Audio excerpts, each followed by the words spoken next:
ప్రేమ కలిగిన మా తండ్రి, పరిశుద్ధుడు అయిన దేవా, మీకు వందనాలు చెల్లిస్తున్నాం. నీ మహాకృపను బట్టి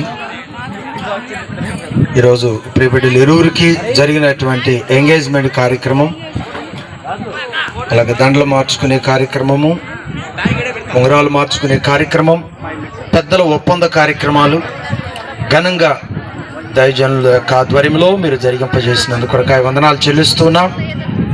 అలాగే ప్రభువా, మీరు ప్రేమించి వారికి అనుగ్రహించినటువంటి ఇరువురు తల్లిదండ్రులను మీరు దీవించండి.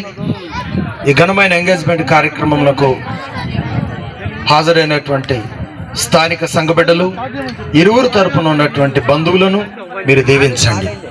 ఇప్పటివరకు జరిగిన కార్యక్రమం అంతా నీకు మహిమార్థంగా జరిగించిన దేవా, ఘనమైన వివాహ కార్యక్రమం వరకు ఈ బిడ్డలను మీరు సిద్ధపరిచి ఘనమైన వివాహ కార్యక్రమంలోనికి ప్రవేశింపజేయనట్లు కృపానుగ్రహించవలసిందిగా ప్రార్థన చేస్తున్నాను. మీరేమి చేసినాను కుమారుడైన యేసుక్రీస్తు వారి ద్వారా తండ్రి అయిన దేవునికి మహిమ కలుగునట్లు సమస్తమును మీరు ఆయన పేరట చేయడానికి మీరు ఇచ్చిన వాగ్దానమును దేవా, మరి వీరిరువురు యొక్క కుటుంబాల పట్ల మీరు అనుగ్రహిస్తూ దేవునికి మహిమార్థంగా ఈ కార్యక్రమాన్ని ముందుకు నడిపించడానికి ఇచ్చిన అవకాశాన్ని బట్టి వందనాలు చెల్లించుకుంటూ ప్రారంభం నుండి ఇప్పటి వరకు నీ సహాయార్థమై నడిపించిన దేవా, జరగవలసిన కార్యక్రమాలు నీ చిత్తానుసారంగా జరిగించి మహిమ పొందమని, ఇరువురిని దీవించమని, ఎంగేజ్మెంట్ కార్యక్రమంలో నీ కృపను గురించావు. ఘనమైన వివాహ కార్యక్రమం కొరకు ఈ బిడ్డలను సిద్ధపరిచి ఈ నామానికి మహిమ తెచ్చుకోమని యేసుక్రీస్తు వారి పరిశుద్ధ నామంలో ప్రార్థన చేసి మిక్కిలి వినయముతో అడిగి వేడుకుంటున్నాను పరమ తండ్రి.